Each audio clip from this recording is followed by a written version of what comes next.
Welcome, everybody. My name is Jeannie. And I'm Dale. Welcome to another GD Horror Movies podcast. Yay! That was pretty good. I like that one. It's pretty good. All right, well, how's life going? It's going great. It's going great. This is the kind of banner people come for in a I'm podcast. just saying. They love that intro banner. Yeah, really loosening up, getting everybody ready and settled in for our interesting show. Very interesting show. Today we'll be discussing the film Sinners. Yes. We're going to be running it through our patent-pending Spookometer 3000. The 3000 is important. A rubric scientifically designed to measure, to NASA quality, engineered to tell you to an extremely precise quota how scary a movie is. Sounds like a good idea to me. Measured from 1 to 100. Right. A lot of engineers are involved in this. Right. Quality tested. Quality tested. It's going to be conclusive. It's entirely objective. This is the definitive test of how scary a horror movie is. You won't ever have to look anywhere else. No, this is it. Now, it's not a measure of the quality of the film. Right. That's different than what this measures. Right. This is how scary the film is. Scariness. So, anyway, any life updates before we get into it? No life updates. Just slowly waiting for Halloween to get around here. Okay. I'm excited. It's after the 4th. If you're watching. Tis the season now. Tis the season. Say. It is Halloween spooky season now. Yeah. I have a little update. Oh. A little update. So, I'm going to Halloween Horror Nights. Yes. Doing Premium Scream Night. Oh. Which, if you don't know, Jeannie knows because I told her all about it. Premium Scream Night happens the day before grand opening. They open it up. It's a more expensive ticket, limited capacity, free food, free parking. They send you through the houses in waves instead of a conga line. Right. So overall, everybody that went last year had a great experience. Nobody went last year because it was like a last-minute addition for them. We'd already made our plans, so we didn't go. Right. So this year, they're bringing it back, and we were going to go, and we were worried, I was worried, that maybe it was so popular last year that it was going to be crowded this year. Right. And then it wouldn't be the same experience because you'd have so many more people. And so when they said limited capacity, I was like, what does that mean? What is limited capacity? Well, now we know. We know what limited capacity is.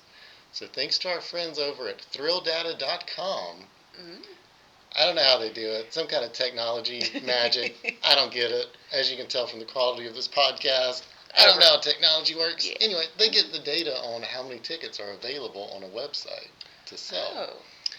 So we know for sure how many tickets are available because they can mine that data. Oh. So they've reported that there were 7,500 tickets available for Premium Scream Night. That's it? That's it. 7,500. That's now, not a lot. For context, because you got to put it in context. Right. Regular HHN night has 35,000 tickets. Right. And the average attendance, they say, is around 35,000.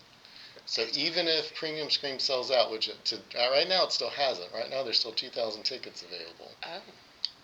Which they haven't announced all the houses yet. But you can still go out there and get it. So even if it sells out, we're looking at like 20% of the capacity. We're looking at maybe like 15 to 20 minute lines max. That's crazy. Yeah. So super excited about that. Hoping to be able to report back to the podcast. Fun. And brag. Yep, to our tens of listeners. Yeah. What we think of, what I think of the houses. Yeah. I also have another little fun thing for a little show and tell. Oh, I didn't bring nothing for you. I mean, I'm bringing the A game today. Okay. All right. We're professional. Yeah. So I've been on the eBay. The E of Bays. Yes. Got it. I've been on the eBay, and my family's big into trading cards, baseball cards. I'm not big into the sports.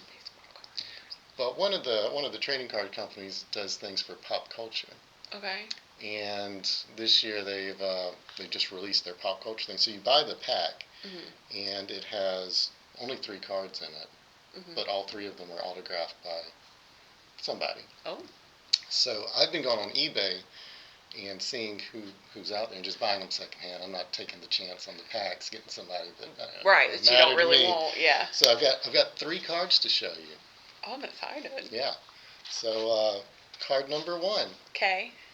Let's see who it is. See who it is. See if you can show the camera. I don't know if we want to take them out of the little glare. Hold on. There we Okay, go. there we go.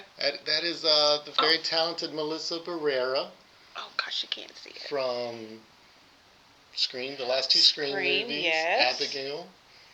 Yes, Yeah. she was so good in good. Abigail. Yeah, I think she's a great horror actress. See if you can. There it is. That's her. Nice. Very talented. And of Very course it's beautiful. autographed. That is so cool. Yeah. All right, cool. Got the second one. Okay. Miss Rose McGowan. Rose McGowan. Of course, you know her as Tatum from Scream. Tatum from Scream. Did an incredible job in Scream, I think.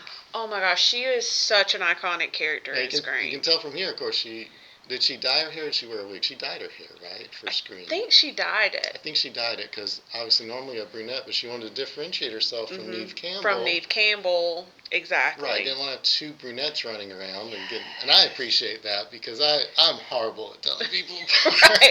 right. Like which one is that? If your hair color's the same, I'm going to confuse the characters. All right, last one. Last one. Possibly the best.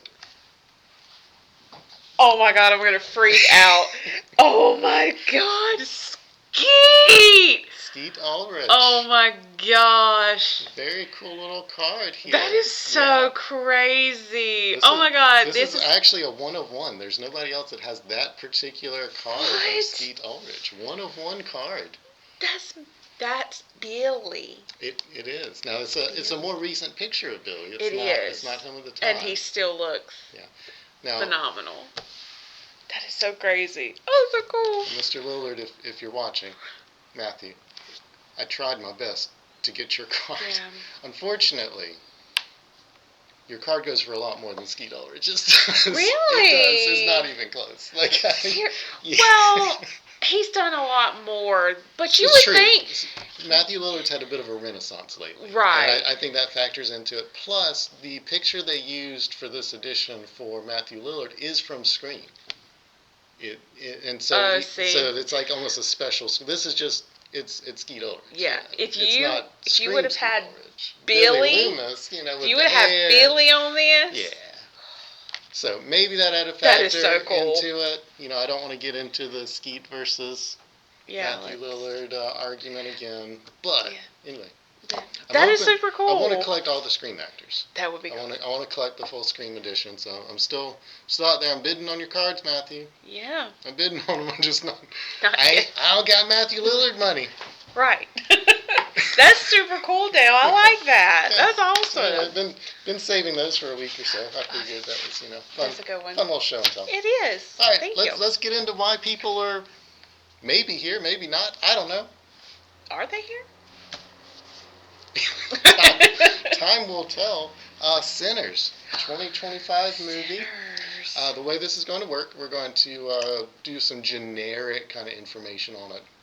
We're going to start off spoiler free, so if you haven't seen it, gives you a chance to maybe listen, see if you want to watch it before we get into the spoilers. And we'll do a little spoiler warning, and then we're going to go full spoiler mode. Right. Assume you've seen it, or don't care if you get spoiled. Right. So there you go. Sounds good to me. Yeah.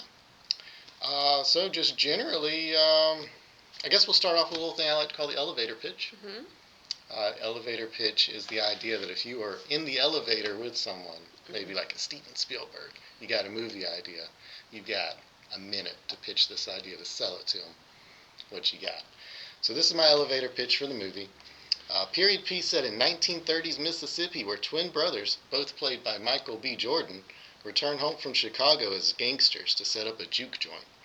And then vampires ruin opening night. Them darn vampires. That sounds great. That's literally it. There you go, guys. That's Got anything to add to the elevator pitch? Did I miss anything? No, I think you did a great job. That was on point. That was good. It kind of follows the pacing of the movie because it's almost 2 movies. You're starting out 1930s period piece and then vampires. Randomly, vampires. It's wild. Yeah. Anyway, very popular movie. Very popular. This was a huge box office success. Made $365 million. Whoa. Which that's a good haul. Mostly domestic. It didn't do so well internationally. I can kind of see that. I don't know Yeah. if that has to do with the horror genre, if it has to do with the fact that it was like a period It's American a period piece. American piece, yeah. I can see why this movie probably didn't play as well in Right. China as Right. The other big market. Yeah. It also did very well word of mouth. Like it didn't have like a huge opening and then die Right. off. It had legs, as we Yes. say in the business. It really did, because, like, I remember hearing, I saw the preview for it, which I'm like, okay, this looks pretty good. And then I just kept hearing about it. Yeah. Oh, have you seen Sinners? This. And actually, it came to Max pretty quickly, because I feel like it was just in theaters. It stayed in theaters a long time. Maybe then, that's. right. Yeah. So it wasn't like it left theaters and then went to Max. It was like we're supposed to go to Max July 4th, but people are still going to see it in theaters, so the theaters kept it. I actually kind of wish I would have seen it in theaters, to be honest. That's fair. I got some comments on that. We'll save it for later. Yep. Trigger warnings. I like to warn y'all if there's anything that might, dissuade you from watching it. A big one for me is animal violence. Mm-hmm. Is there any depictions of animal violence in the film? No, I don't remember anything. I don't either. They ate catfish. They ate fried catfish. That's about it. I think that's but about it. But I don't think you even saw I don't think you even saw it. You might have seen somebody eating something that looked generic fried food, but I think they just tasted it. It's not like they were like cleaning the fish or anything. Right, or you fishing. Don't see anything I didn't even see them fishing. I don't even think they were fishing in it. I don't remember seeing it. Yeah, you're good on animal violence in this one, I think. Sexual content. Which is a huge deal for me. Jeannie has kids. I don't. Yeah. I have 2 children who love scary movies. Mm-hmm. And that's why I really like Scream, because it's not a lot of sexual content. Yeah. It's got innuendos, but nothing like straight. So I have to be careful with what we watch, because I don't want to be watching something and then have to have a conversation. Yeah, I don't want to do that, because my kids are younger. So I mean, they're not. Or if you're, let's say you're a younger viewer and you usually watch things with your parents, you might not want to watch it with your. This one, I would say no. You don't want to watch with your mother or there's father. There's a lot. It's not particularly graphic. It's not like, it doesn't show. There's not nudity. There's not nudity, right? It is graphic in the content. And in some of the discussions. Let's just say, yes, there is sexual content. There is sexual content. It will not be age appropriate for younger viewers. Right. And you will be uncomfortable watching this with your mom or dad. With your mom or dad. There it is. There it is. That's it. All right. So what did you think of the movie? I really liked it. So it was nice to me because, so first off, let's just get into it. Mm-hmm. I had no idea this was a scary movie. Okay. Yeah. I saw it came up on my TikTok, like the trailer, and I was just like, okay, well, this is a period piece. Yeah. It's about these 2 guys, which honestly, the first time I watched the trailer, I did not realize that it was Michael B. Jordan as both of them until the second time. I was like, oh. I'm actually embarrassed to say I was pretty far into the movie before I realized. Really? Yeah. They were the same person. It's like, I could tell they were brothers. Okay, well, let's just say that was a good job on them. Oh, great. Because, you have gotten, like, okay, let's Parent Trap it. Yeah. You knew that girl was the same girl. Right. Like, it was literally the same child. So, but this one, they did have, he talked different, he moved different, like, it was very good to me. Michael B. Jordan is also just a really good actor in my actor. Like, I really, really like him. This would not have been the same movie with anyone else. I don't think so either. I can't think of anybody else that would have pulled this off. I really don't either. And they did such a good job. And I even rewatched it a little bit to see how they did it. Mm-hmm. Because they were so close together at one point. Can I say this now, or do I need to wait? Do you want to go ahead and say spoiler warning? We both love the film. We both think it's a great film. Obviously, we know there's vampires in it. Obviously, that's kind of almost a spoiler, but. But once the first, like I said in the trailer, it didn't really show that. But then once the movie was in theaters, everybody was talking about it. That's my experience with the movie, actually, is I didn't know this was a horror film either, and I was just randomly on the internet and saw an article about how this movie had revitalized the horror genre. And I was like, revitalize it. Okay. I thought this was a period piece. What are you talking about? I thought so too. And then I was reading, it was like vampires. I didn't get that out of the trailer. So then I rewatched the trailer, and honestly, I still didn't really get it. But I was like, I guess maybe there were vampires in it. So yeah, I actually, my wife and I went to the movie theater while this was still out. And we had a choice. I was like, which movie do you want to see? We're going to see a horror movie. Do you want to see this film, or do you want to see Until Dawn? Oh, right. And so, Until Dawn, of course, is a video game adaptation. Right. Let's just say it hasn't been as popular as this movie was. No. Both money-wise and critically.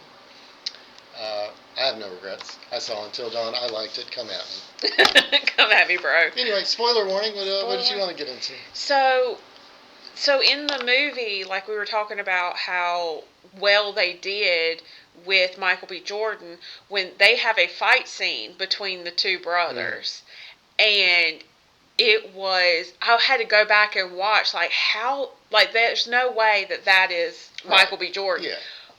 But it was, like, they did such a good job making his, like, it didn't look cheap, because, you know, sometimes it can get cheap, but apparently they had, like, this, because I love movies, so I go into it. They also had, like, it's like a halo thing, and it's cameras that sat on Michael B. Jordan's, on his chest, and he, like, just acted, and it was familiar with his facial expressions and everything, and they just mirrored that onto the body double, which was crazy to me. That's really good special effects. It was amazing. I just thought it was him. Exactly, like there was no like cheap effect. Right. I thought they maybe filmed it twice, kind of. That's what I thought too, but no, like it's all CGI. I mean, they did such a good job with it.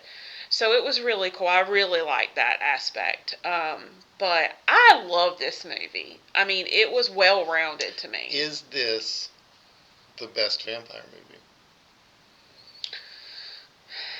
Let's look at it this way. Sinners or Nosferatu? Sinners. I would have to say Sinners, because Nosferatu is good, but it's just, it didn't capture me like this did. And especially, you know, now that we're in spoiler mode, guys. The vampires don't show up till 45, almost an hour into it. Right. So I was invested into these characters before the vampires even showed up. I was surprised, and that leads me to my other question: did this need to be a horror film? Honestly, I don't. It would have been a different film. It would have been a different film.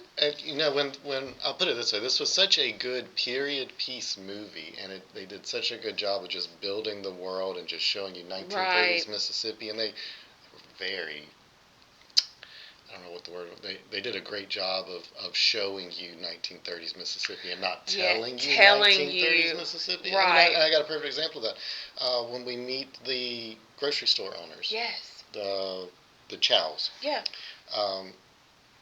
Man and wife and a daughter. Mm-hmm. Lisa was the daughter. Grace was the wife. I don't have the husband's name on my little cheat sheet. But I forgot his name. We first meet the husband, Smoker Stack. I forget which one it is. One of them walks in, and basically he's trying to get food and basically food and arrange some things for the grand opening kind of party of his juke joint, his music hall, and they want to make a banner. Mm-hmm. And so they're like, all right, well, we got to talk to the wife about the banner. Right. So they send Lisa across the street to a whole nother grocery store. Yep. And I was like, well, she had like a florist shop across the street? Nope. No, there's a whole nother grocery shop. And I was like, well, they got two grocery stores. You know, like, are they separated? I was thinking like modern day, like, are they separated? Like, no, it was just segregation. It's segregation. It was 1930s. Now, never once did they tell you that's what it was. Exactly. But you could see what it was. And you knew. And you knew what it was when it didn't take you on the piece of the good. It wasn't like they were hiding it. They did a good job of showing you and not telling you. Yeah, as soon as she walked through that door, I was like, Yeah, it's nothing but white women in here. Yeah. And then I was like, well, who's at the other? I was like, oh, okay. Gotcha. And it was Smoke at the... Was it Smoke? It was Smoke, because he's... To this day, I don't remember which one was which. They did really good about, like, the colors. Because, like, you know, most twins are color-coded. Most multiples are color coded. So a twin would be wearing red and a twin would be wearing blue. So Smoke was wearing blue, Stack was wearing red. Did you notice that? I noticed that because that also plays into the story of their gang affiliations out of Chicago. Out of Chicago. And how they were basically running a scam. Sure was. And this is, again, there's a lot of reading between the lines almost, because they tell you a bit of things as it comes out, but it wasn't. There's a lot of subtleties that you could easily miss about how they were running a con on the gangs in Chicago.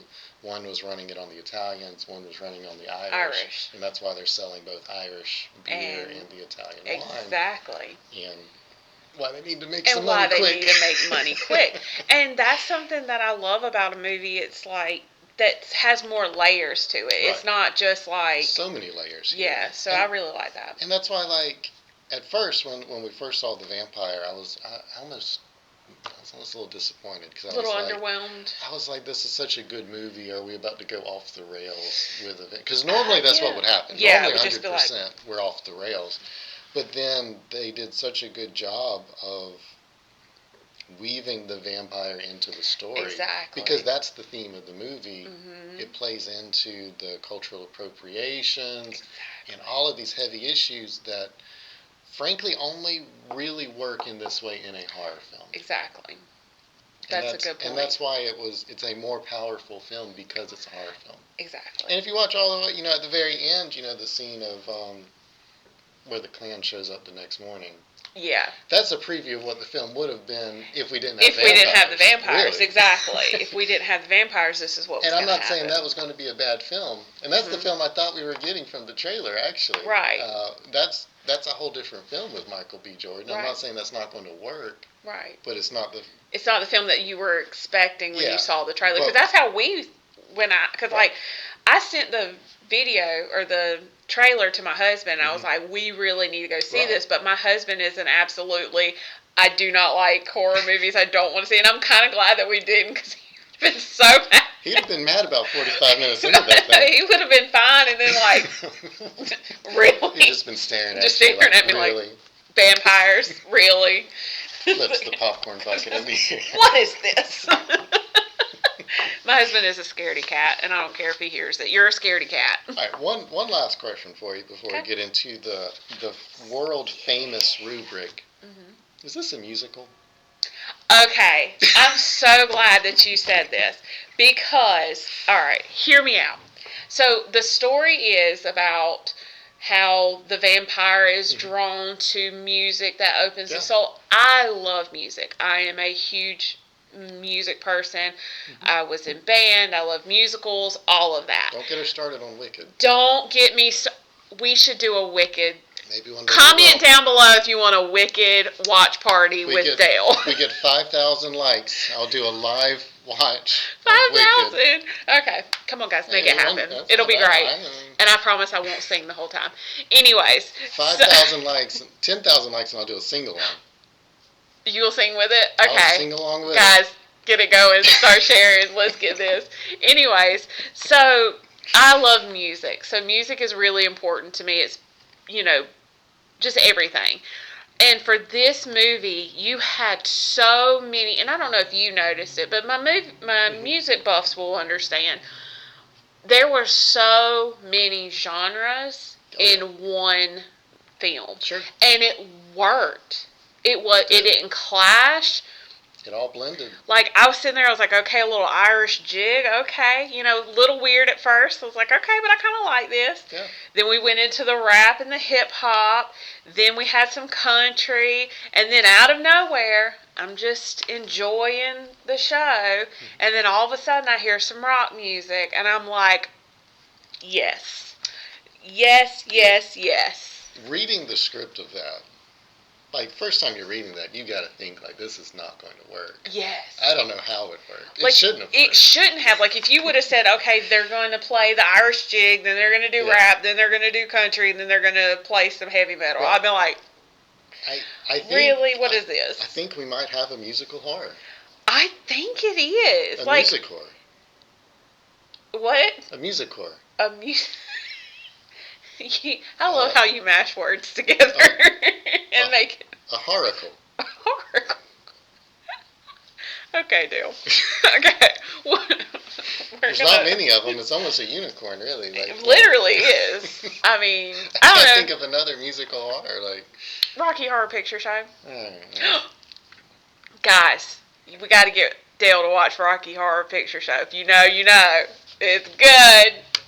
We're gonna have to watch it. I think you can make the argument this is a musical. I mean, you could. You can make the argument it's not, but I think it does because it has such a strong. You can't take the music out of the film and make it work. And the music is the magic. It's, yeah, I mean it's because nothing is creepier than watching them Irish jigging out there. Yeah, I mean the only thing is like they don't inappropriately break into song and dance. I mean, this is true.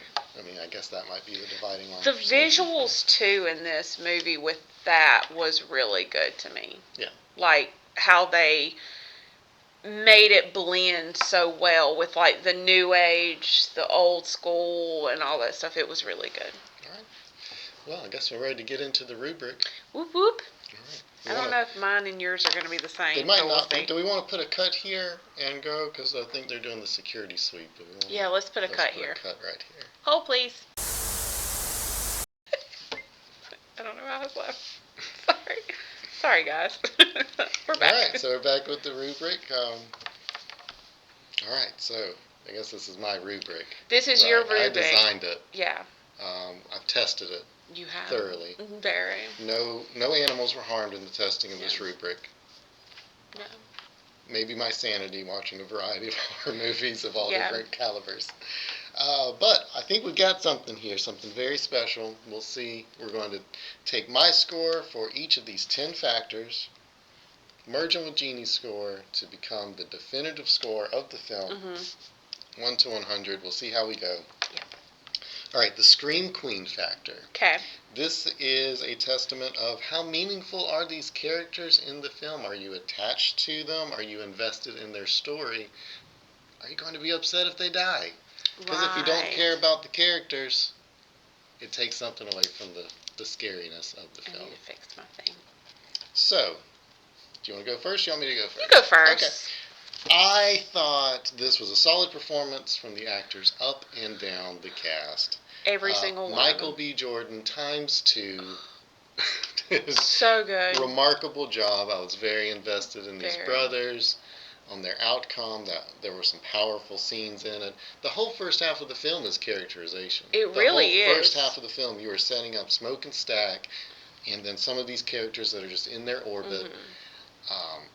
I wanted all these characters to make it out of here. There was not a single character here to where I was like, I can't wait for them to die. Right. Which I don't think there was. That's very rare. Because normally in these films, they set somebody up to be like the sacrificial. They make you hate somebody so that you kind of cheer when something bad or like you really don't care about them. They don't have a good story. You're just like, There was nobody in here that I was like. I was invested in every single person. No cornbread, don't go out in the woods. Cornbread. Sorry, guys. I got really excited and I shook you. I was shaken by cornbread, too.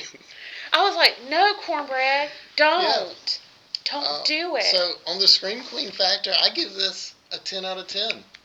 Perfect score. Nice. Yeah, 10 out of 10. Okay, it was really good. Yeah. I was impressed with everybody. Okay. I gave it a 9. Okay. Just because there were some that I wish that we could have gotten a little bit more in depth with. I mean, this is still like a feature-length film runtime, right? Right. So, I mean, like some of these characters, like Delta Slim, we don't know as much about Delta Slim's backstory. Yeah. Cool character, but we don't, the Chows, we know. Right. I was really sad about them. I was really sad about them because I was really hoping they would make it out. Yeah. I really did. And I love the story of Smoke's family. But I really wish we would have got a little bit more into what happened with them. Right. That was why I gave it a 9. You get a blink and you miss it scene of him at a small gravesite. At a gravesite. Before he goes into the cabin to talk with, was it Beatrice? Or was that somebody else? No, it was. Let me see. I might not have written her name down. Anyway. The lady who owns the thing. Her lady. His lady. His lady. Yeah, who had a relationship. Yeah, she was into the I don't want to say if it was voodoo. I would just assume it was a type of yeah. voodoo, hoodoo, all that kind of stuff. I don't want to. I mean, I don't. She was into the. That's a fair estimate of it. Right. They call it hoodoo in the film, I think. But okay. But it's some type of voodoo. We're not sure of the denomination of it. But. And I really wanted all of them to make it, and I was really, really sad when they didn't. Right. Well, a 9 is a very solid score. I mean, it's just like I said, I just wanted just a little bit more on the other characters. Mm-hmm. But if I was just to do like Smoke and Stack and all them, then yeah, it's a good characterization. And we didn't even talk about Sammy. Yeah. He's the main character. So, Michael B. Jordan, he just got us distracted. I think he was just eclipsed by Michael B. Jordan. Not to say anything wrong against the actor. No. But he was a great actor, and he did really good portraying that. It's kind of like he was kind of like Dennis Rodman to the Michael Jordan, right? Like he's important. He's important. You wouldn't have Michael Jordan without Dennis Rodman. Just saying. He's still not Michael Jordan. Yeah. And here we have. Great actor. He's so good. Solid beautiful singing voice. When he started singing in the truck, I felt like Stack. I was like, boy. No notes. Just he was great, and his voice is so deep.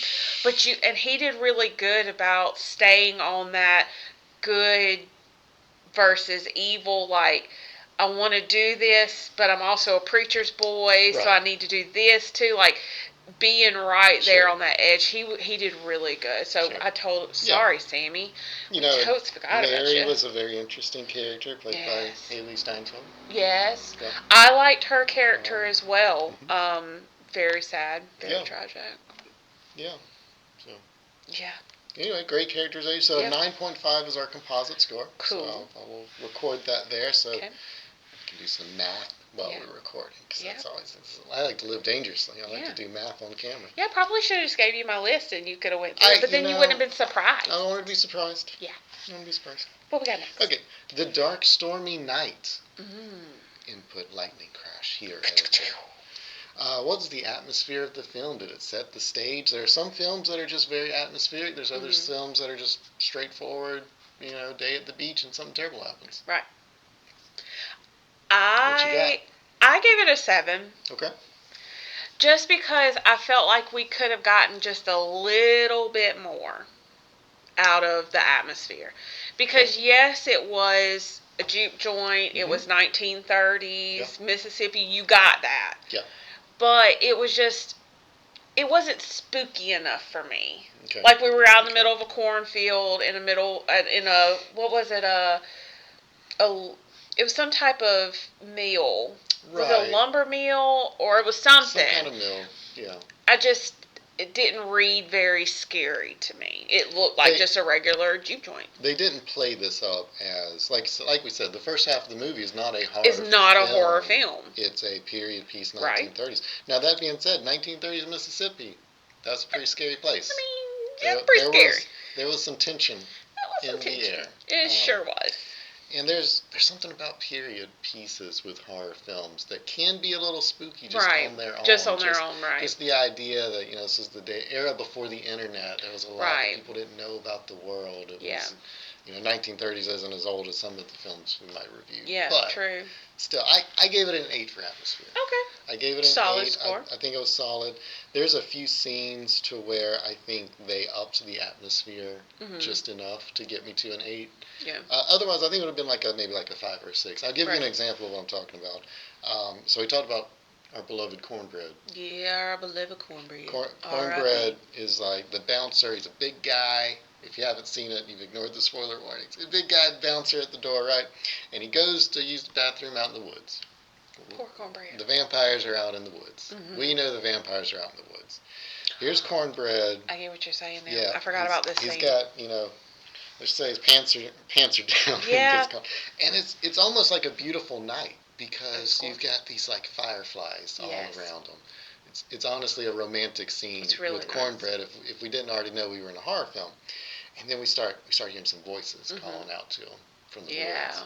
And then if you pay attention in the background, you can see 2 yellow eyes. Mm-hmm. And I was like, that's just good imagery. That's just right. spooky. It was really good because it did kind of take away a little bit because you saw some of the fireflies, mm-hmm. and now it's not Mississippi like swamp Mississippi. This is like woods Mississippi, farmland, cornfield, wooded area kind of thing. Mm-hmm. So you see the fireflies, and you're like, okay, there's fireflies, but then you see like the 2 eyes. But I don't know if you remember, there's also red eyes. Oh, were there red eyes as well? There were red eyes too, because his eyes are red. Yeah, so our main, and we'll get into this more in another area of the rubric, our main vampire's eyes are red, mm-hmm. his converts are yellow. Mm-hmm. So his convert's eyes blended in with those fireflies, but you could see there were 2 that weren't moving. Mm-hmm. And those were those 2, and then the red showed up. That was just such a cool scene. It was I forgot about that. When I was doing that, I awarded this a few extra points just because of that. It was good. I'm at an 8, you're at a 7. We're actually pretty close together here. That's about as close as you can expect, coming in at a 7.5. We'll add these up at the end.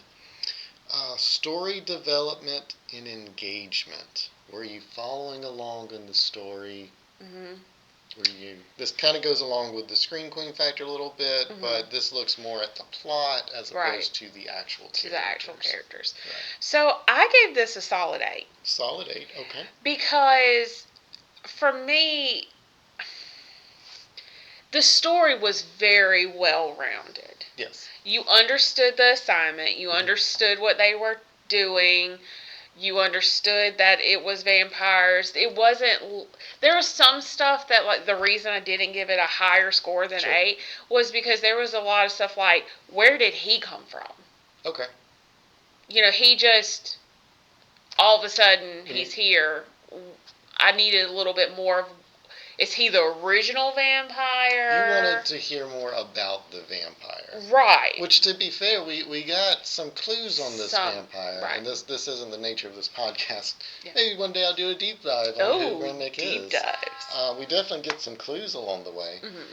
That he's very old. We know he's 1,300 years old. Right. We know that he's from Ireland. Obby. And we know that because, he talks about how he was basically an Irish pagan, mm-hmm. druid, and he was forcibly converted to Christianity. So we get those details. Right. Yeah. But it wasn't, I don't know, there was just something about... But how did he become a vampire? How did he become the vampire? Just converting to Christianity doesn't necessarily That's make you a literally what I was like, I didn't get that. And to me, like, how did he end up in Mississippi? Right. Like, where did this come from? Like, I understand he follows the music, but I would have liked to have known a little bit more of, like, how did he get out here? You want to see more of that story. Right. But everything else was great. And mm-hmm. also, like I said, I wish we had more story on Smoke and the child and all that stuff. Like, I wish we would have gotten a little bit more into that. Because I think that would have really rounded out, especially their love for each other, mm-hmm. and how hard it was for him to... I think their relationship didn't come through on my first viewing anyway. As much as Mary and Stax did. Right, I was invested. I was totally invested, understood their whole story, but Smokes just still left a little bit. Smoke, who arguably had a better story, and we kind of didn't get... That wasn't at the forefront until the very end. Until the very end, right. All right, I gave it a 10 on story development. Okay. For me, this is a story-driven horror movie. Mm-hmm. Yeah. I mean, it's still great solid. Storytelling. Like I said, I was engaged. I was ready for this just to continue being a period pieces. And were you kind of upset when it ended? That's a good question. Was I upset when it ended? Or would you want more? Or were you satisfied that at the end? I was very satisfied at the end. I think this was a perfectly paced film. Okay. I was ready for the end. I was there for it. Like, I don't think they need to drag it out anymore. I think they nailed the pacing on it. That's a good, especially... Maybe we add that to the rubric a little bit. Like, did you want more? Oh, yeah. I think that's an interesting thing to think about in other right. movies. Like, did you feel like you were kind of left, like, that's it? Right. No, that's all we got? I wasn't. I was very satisfied. I felt like we had the full story development of so many characters along the way. And especially at the end, because like when the credits was going, I was like, well, dang. I was like, okay. And then, because I wanted to know what happened to Sammy and stuff like that. And actually, in the film, I didn't even I saw Mary run, but I didn't see Stack run. Right. I saw Mary. Right. So I don't know that they showed Stack running. Oh. So when he walked in, it was a surprise to me anyway. Yeah, it was a surprise. Right. I think you're left, if you're like me and you're watching this on HBO Max. Same. They're going to start showing you the next film before you get to the credits. Yeah. So I didn't see the credits at first. Oh, I should have said that. Yeah, I saw an article that was like post-credit scene explained or something. Yeah. Something. I was like, whoa. And I had to go back and load it up and rewatch it and say, no, I don't want to watch Salem's Lot again. Yes, I want to keep watching this. Let me watch the credits. Give me the credit. Yeah, so you got Sammy, who's now an old man. It's 1992 or something like that. I think it was like 90. In the 90s. It's in the 90s. Definitely wardrobe was the 90s. And you get Michael B. Jordan and Mary walking in 1990s clothing. Did you know when they were like he's asking to come in? Oh, yeah, Did you know it was Stack? I mean, Stack. Did you know it was him? No. I didn't either. I thought it was another vampire. And I was like, oh my gosh. I just thought it was going to be another vampire. I was like... Yeah, I just thought it was going to be like... I thought it was going to end right there when he was like, all right, I'll go invite him in or something. Yeah, and he kind of gives a little look of like, uh-oh. Yeah. I thought that was going to just be, black and scene. Yeah. But then we got the whole... Finn. That's it. And I think that would have been fine to end it there. I think it would have been too. But then we got a little bit more, and then I was like, okay, I like that. It really adds to their character stories that now they're living together as a lovely vampire couple. Yeah. They were very lovely. A happy ending, I guess. Yeah. Yeah. So, anyway, it was good. So I gave it a 10. What'd you give it? An 8? Yeah, I gave it an 8. Okay, so we're at a 9.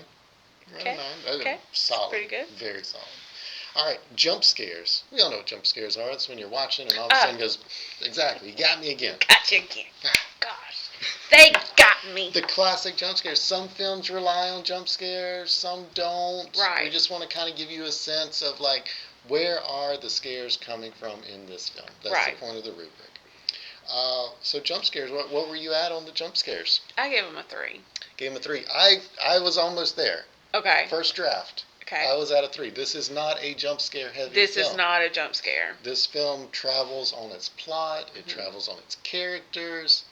It's got some spooky imagery. There's not a lot of things that jump out and say boo. But there's a few that I'm going to share with you that might change your mind. Okay. So. Wait, what did you give it at first? Or what did you give it now? I gave it a 7. You gave it a 7? I'm a 3 and you're at a 7? Explain it. Come on. Okay.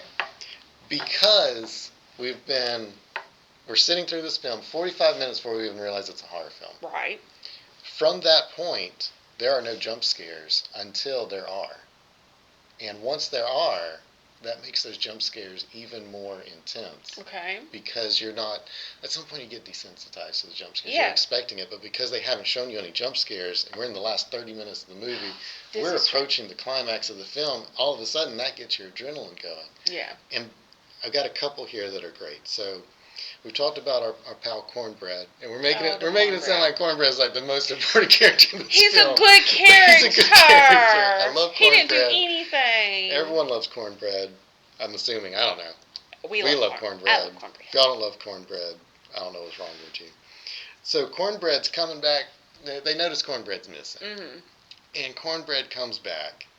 And this film follows the classic vampire tropes, which we haven't talked about, but it follows all the tropes. Right. Every trope you can think of. One of which is they have to be invited in. Invited in. So here you got big old Cornbread.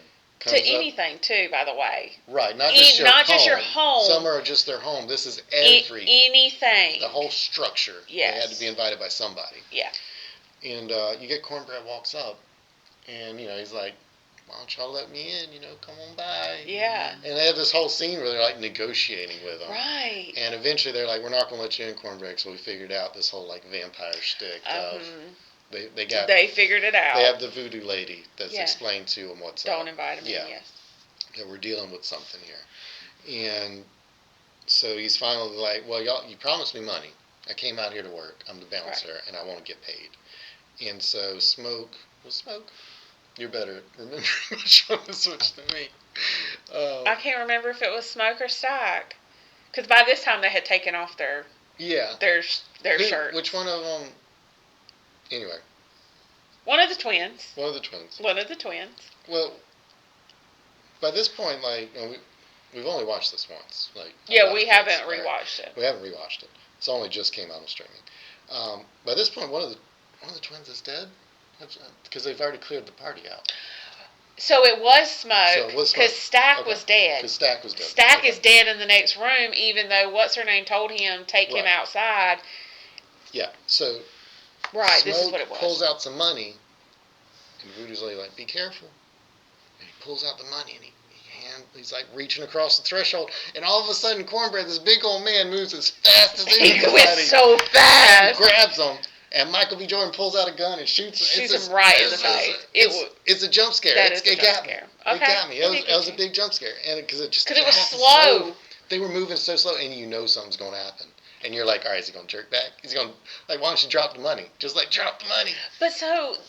Okay, let's talk about that, though. So it wasn't, like, so slow to where it's like, okay. No, it wasn't dragging on. Yeah, so, like, some movies, they'll be like, what's behind the door? Right. It was not like that. Yeah. It was like, here, I'm going to hand him the money, and then it's going, and then bam. And you're like, oh, wow. So that is, I would say that is a jump scare. Another little jump scare.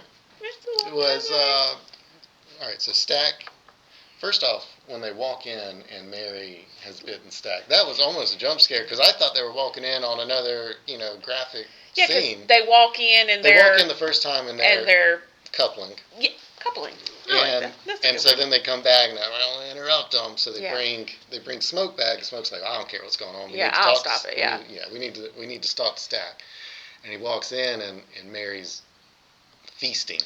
And it's like, that was almost a little jump scare. They open the door and you think you're expecting one thing. And and then there she is. Yeah. So that was a small little. I call it a jump scare. I mean, if you want to call it a jump scare. Maybe a startle. It was a startle. Right. So anyway, now we've got a dead Stack in there, right? Mm-hmm. And they close the door at some point, right? They close it and lock it. He regenerates as a vampire. Right. And at some point, they're talking to him through the door, and he sticks that knife through. That was a jump scare. That was a big jump scare for me. And that jump scare was, and I gave this a lot of points for this reason. That was a jump scare that set up incredibly tense scenes with them talking through the door. To Stack through the door. And looking through it. He's got a knife. Why are you sticking your head against the door? Don't put your eye against the door. They put their eye up through the thing. It's like right where the knife went through. And they're looking in, and you're just like, he's going to stab you. He's going to stab you. I can't watch. I was like watching it through my fingers, like I can't watch that. So the tension. That was tension. Yeah, because you're like, what are you doing? I understand why you gave it a low score on the jump, because this is not a jump scare movie. Yes, but also I've just told you all the jump scares in the film. But let's also preference that I get scared, but I'm not as terrified in movies as you are. Like here in this haunted house or haunted building, I'm terrified. I will be terrified if I hear a little noise. If you see me going, probably heard something. Yeah. But I'm not. It wasn't. It wasn't that jump scary. Like I said, I'm not mad at your score. I understand it. Okay. For me, the quality of the few jump scares we got. It was good. It wasn't like cheap. There were no cheap jump scares. Right. Every jump scare in this film was earned. Right. So I rewarded it for that. Okay. I gave it a 3. So you gave it a 3. I gave it a 7. 4.5? Sounds good. Okay. 4.5. Split the difference. Yes. Okay.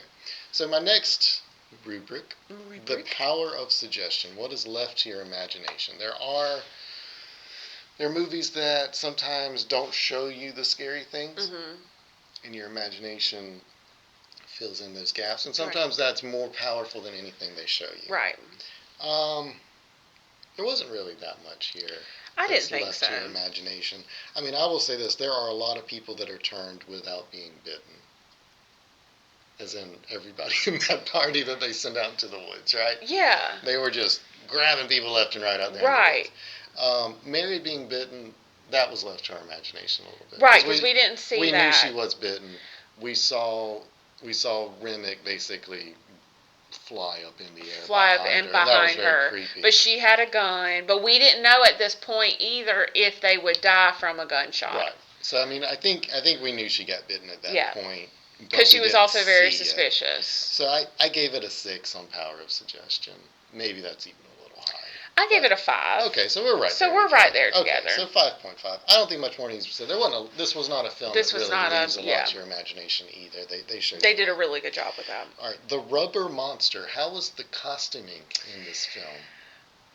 I gave it an 8. Gave it an 8. Okay. I think I could have went a little higher though, because like thinking back, because I really like how the period piece, it was very, like you look at it, you say 1930s. Sure. There was no ifs, ands, or buts. Okay. This was the 1930s. Right. So costuming, like in that part, is good. So I'm going down the main vampire. His name is Remick. Yep. When he turned into a vampire, he had the long fingernails. In classic vampire form, he kind of gets more feral, more bat-like almost as it goes. And the big thing were these really long, sharp fingers. Yeah, I really liked the vampire teeth. It wasn't like, like. They weren't plastic things? No, they weren't. They were they were more bat-like than what we usually typically see. The two that come down. Yeah. It was I liked it a lot. Yeah. The bring back cornbread. When he got shot, and then he had his whole jaw was taken out. That was pretty scary.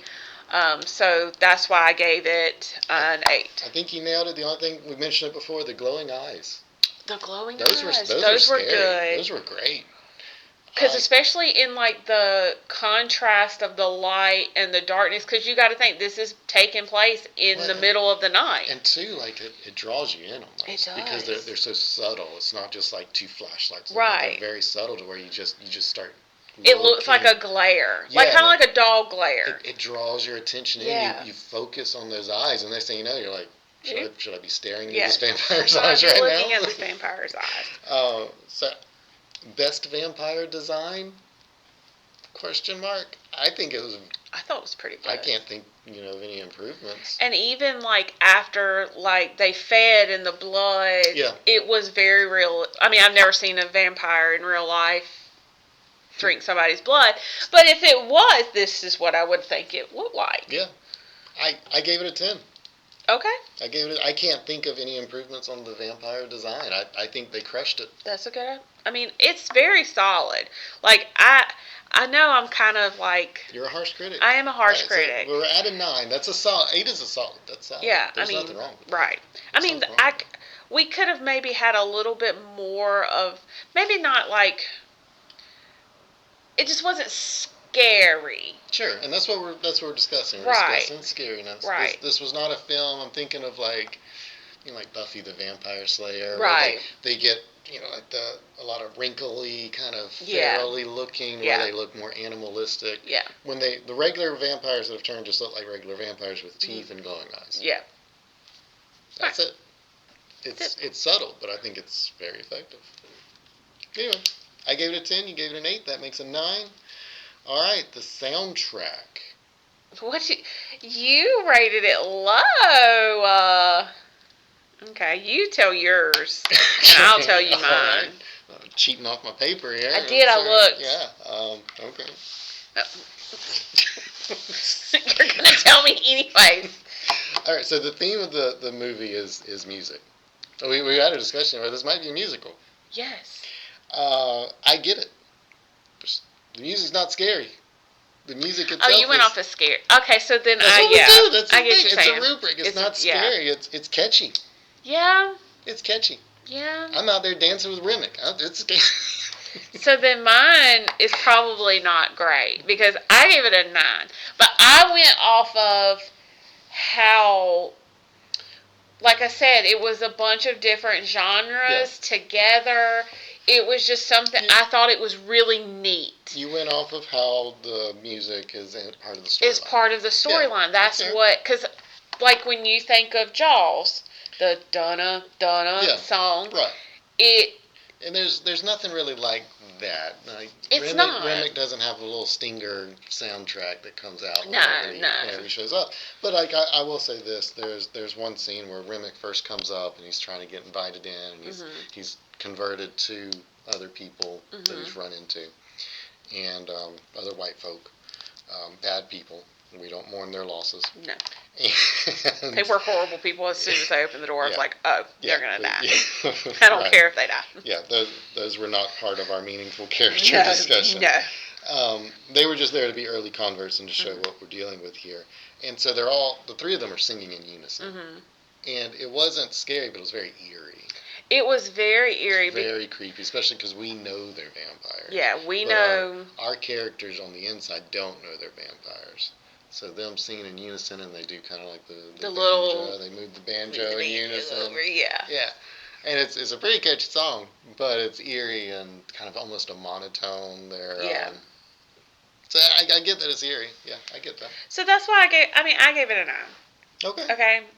But like I said, it's very heavy on this is what the story is about. Okay. Well, that makes a 7.5. I get it. I'm not gonna come at you over that one. Yep. But yeah, I guess I'm looking for more of the Jaws. Yeah, Jaws. I'm looking for more of like a vampire pops out and there's a soundtrack that goes with it, kind of thing. Or like Scream. Yeah.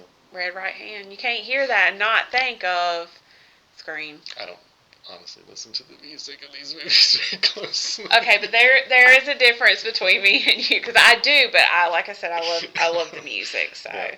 But that's fine. That's what makes us interesting. Hey, let's move on to the next one. The Blood and Guts. How gory and or visually disturbing was this film? What did you give it?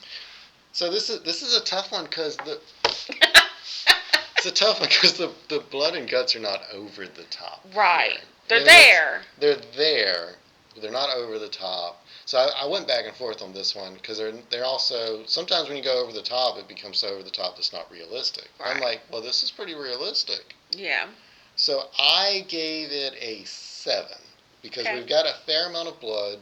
When somebody gets bit, the blood spurts out. It doesn't shoot across the room like you do in some movies where it's like comical. I imagine it's a fairly realistic. It was not an Abigail. Nobody they didn't take buckets of blood and dump it on the cast. Poor what's her name? She's not covered in blood now. We didn't end the film with anybody just completely covered in blood. Right. But the blood we got looked realistic. It did. Smoke or Stack, one of them shoots a couple people early on. Yeah. They got shot. It wasn't like the blood shot across the room, but it was, pretty realistic depiction of people being shot. So it's more realistic than over the top. And then I bumped it up because I actually thought about cornbread. We got to mention cornbread in every section of this movie. It's going to be the cornbread show. Cornbread gets shot in the face, and that's pretty graphic. There's no two ways around it. That's pretty graphic. Right. So for that reason, I gave it a 7. That's pretty graphic. It wasn't to the level to where I was like nauseated. Yeah. Like I get in some of these films. Right. Some of those films, some films can go really over the top. So I was like, it's there. I gave it a solid 7. Okay. So I originally gave it a 3, but I changed it to a 5 because I was thinking like as far as is it gory, visually disturbing, like did it scare me? None of it scared me. So that's where I went off with a 3. But thinking more into it about, like you said, it's more realistic. Yeah. It's more accurate. It wasn't like tone of the film. Yeah, it wasn't like everybody is just drenched in blood or, and there was even like Mary when she gets shot 8 times. She gets shot. Well, even when she got bit on her back, but when you're standing there to her, you don't see that. Right. So it wasn't, but the bite did look it wasn't like a typical vampire bite with like the two. It wasn't just like. Yeah, it was like an actual like that Reese's commercial where Dracula eats a Reese's and there's just like the two puncture wounds. I like that one. No, it was actually like somebody bit her. Yeah, it looked like a chunk was taken out of her back. So it was good, and then even seeing Stack when he had his, like it was very, and he's standing there at the door and he's talking, and that thing is just like, and I'm like, but it was realistic. Yeah. But it wasn't like like I said, I went off of it. Does it scare me? Sure. No, it did not scare me, but it did. That's why I gave it a 5. Okay, so we're at a 6 on Blood and Guts. That's not bad. That's about. I mean, right. It's like I said, it wasn't like super over the top, and it was just. I was just trying to walk that line of, is it scary because it's more realistic? Oh, that's a good point. That was kind of so like that's how a good 7. That's kind of like how I landed on 7. Right. But I mean, you looked at it a different way. That's fine. Predictability, because it can't scare you if you see it coming a mile away. Did you know where this movie was headed? I mean, I didn't know that everybody in the end would be dead except Sammy. Spoiler alert. But I kind of seen it. Like, I gave it a 7. Well, we knew. So this I deducted for this. We knew Sammy was making it because of the opening scene. So we know Sammy makes it. Mm-hmm. And Sammy walked in broad daylight, and it was also a church, so maybe the vampire couldn't have walked. So we kind of knew. Yeah, we kind of knew it was going to happen. Somehow. So that definitely detracted from the intensity of that final kind of scene. We didn't know anybody else. So Mary being bitten, that was predictable. Like when Mary, that could have been a very tense moment of like, who's the vampire in the room? Yeah. But we knew Mary went out there and by herself with them. We knew that was not good. We knew where that was headed. They kind of tried to do a little bit of who's the vampire in here? It ended up being a fairly comical scene where they throw somebody. That was so funny, and he wasn't. It's like a guy passed out drunk and he spilled some red wine. And they thought some of that damn Italian wine. I was like, and so they're like, he got bit. Let's take the body out before he turns. Did you know he was not a vampire? No. You thought he was a vampire? Like, you were along with it? I was like, there's no way that dude's a vampire. I assumed they knew the difference between red wine and blood. It didn't, like, I looked at it and I was like, he ain't no vampire. Well, but it got me a little bit. I was like, and then when I didn't, obviously when they threw him out, I was like, oh. Uh-oh. I kind of thought Delta Slim was a vampire. Oh, man. Because they do the scene where they're all taking the garlic. The garlic, and he like... Yeah, well, and then when he goes to take it, he almost like palmed it. It looked like it didn't look like he ate it to me. And I mean, maybe he did. I didn't go back and rewatch it, but like I was like, wait a minute. Like everybody else very clearly like popped this thing in his mouth. Yeah. And he almost did one of those like, nom nom nom. Yum yum yum. Yeah. I don't know what that was about, and then he starts choking on it. So I was like, is he a vampire? And I was like, please don't shoot him, because I knew he wasn't a vampire. Like, I was like, I don't know. I didn't think that they would make him a vampire. Yeah. But it would have been fun. Not funny, because, that's not funny. But it would have been funny if they were just like, he's a vampire. And it really wasn't. And then he falls over and like, that shouldn't have worked if he was a vampire. How did we kill him? So I'm not necessarily the best person for this, because when I watch a movie, especially for the first time, I'm not one that sits there and kind of maps out where this movie is headed. I'm the worst. I turn off the brain and I'm just along for the ride. I wish I could do that. Yeah, it's great. I highly recommend it. My kids, when we watch movies together, I'm just like, oh, he's behind the door. But we both ended up at the same score, right? We both ended up at a 7, so... That's pretty good. All right, the final factor of the rubric before I tally up the scores, the Nightmare Haunt Factory. A la the movie Psycho, they have that great shower scene, and a whole generation thought about that movie when they were taking a shower. How much does this movie keep you up at night? How much of it do you just like, does it haunt you after the film is over? I give it a 4. Okay. A lower score, but also kind of higher, because like the other day after we watched it, I walked into Dale's office, but I didn't go in. And I was like, Dale, I have something for you. And he was like, well, you're going to have to just drop it at the door. Just drop it at the door, you vampire. And I was like, So it's funny to me now. And it's like, and now I hear things, I'm like, don't invite them in. Like, why do I got to invite you in? Just walk in. Like, why do I have to invite you? So that's literally the only reason why I gave it a 4. It plays on those classic vampire tropes. I landed on a 4 as well. Oh, okay. I did not lose any sleep over this film. This is not one you're going to lose sleep over, more than likely. I could watch it anytime. Yeah, if you've seen other horror movies, you're not going to be freaked out. Right. This is not that scary to me. Yeah, this isn't going to make you stop taking baths because you saw Jaws. Please don't take baths. I mean, please take baths. Don't not stop taking switch to showers, right? That's the classic thing. Kids went and saw Jaws in theaters, and then all of a sudden they're like, we'll start taking showers. Listen. All right, so we both landed on a 4, so let me pull out a calculator and do some math. Calculating. While I'm doing that, Jeannie, what are your thoughts on Grace Chow? I like Grace. Was she the villain or the hero? So this is the thing. So I was kind of upset with her whenever she was just like, come in. But then I respected her gangster. Because she was trying. That was a badass moment. I mean, it was because she was like, I don't care, because she was thinking about her daughter, poor Lisa, because she knew that she needed to kill these vampires so that her daughter would be okay. Because she's already lost her husband. Her husband's gone. Right. We know he's a vampire. Gone, and we know because the vampires absorb the memories. They know about the daughter. They know about her. They threaten to go get her. Right. They're trying to use that to get to to Sammy. To get invited in to get to Sammy. To get to Sammy, exactly. And they basically our cast was not letting Grace, retaliate or go out there, and so she was just like yelled, "Come on in!" Yep. Invited all of them in. I mean that is really, really such a cool scene. That was smart of her. Because what were they going to do? Here's the thing. She saved the town. She did. She saved the whole town. She did. Grace should have a plaque. Mississippi would be a vampire state right now were it not for Grace Chow. I'm just saying. There's no way around it.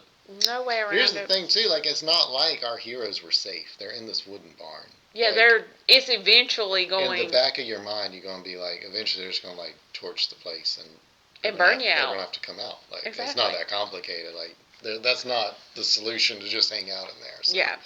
Yeah, so she forced the conflict, and you know what? She went out in heroic fashion there. I'm telling you. I was proud of her. I was like, get it, girl. Yeah. So I was like, let's get this party started. All right, final tally. Spookometer 3000 of the first movie test. Whoop, whoop. What do you think it is? Well, I saw the number. You could have added up. Yeah. 69.5. 69.5. That's 69.5. Solid. What was that? A C? I never made scores that low in school. I don't know. Yeah. I didn't know they went below an A. I made plenty of 69s and 70s before. What is that? A C? That's a C. Okay, that's a C. It's a high C. Okay. A high Actually, C. no.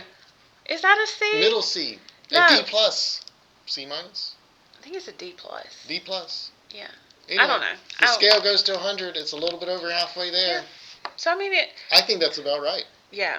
I think so, too. It's got some scary moments. It's got some effective moments. It is not, by any means, in the upper echelons of scariest movies. Of scary movies, exactly. You're not watching this film to be scared. You're watching it because it's a great movie. It's a great movie. Exactly. And I think that's something that we really need to push is the fact that this score does not say if it was a good movie or a bad movie. Don't say that podcast gave Sinners a 69.5 on quality. Yeah, no, that's not what we're doing. No, this is not a 7 out of 10 movie. This is a 9 out of 10 movie, maybe a 10 out of 10 I would movie. say a 10 out of 10. I would watch this over and over again. This is a really good movie. But as far as scare level, this is middle of the road, maybe a little bit above middle of the road. It's just a good but otherwise, movie. Yeah. But and it's a horror movie, yes. But would I say like, oh, I want to watch a horror movie? Would I go for this, or would I say I want to watch a good movie? If it were lower than this, then you would say it's not a good horror movie. Right. It might still be a good movie, but it wouldn't be a horror movie. It would then take away from the film that it was just not scary. Not scary, yeah. And if it were higher than this, I'd say it's so scary it's keeping people from watching it. Right. I think they nailed it. This is what they were going for. They wanted a solid movie with some frights, with a horror story. I think they nailed it. I mean, this is such a good movie. I highly suggest you guys watch it and let us know what you think. Yeah. Take the spookometer, or spookometer is what we call it, spookometer 3000, and see what you think. Patent pending, and if you're wrong, if you come up with a different story, you filled it out wrong because this is science. Yeah, sorry. As it is. It just, what's correct. Yeah, the atomic horror weight of this film is 69.5. Such a good movie. Such a good movie. You guys definitely need to check it out. All right. That's it for us. Yep. Bye, guys. See ya.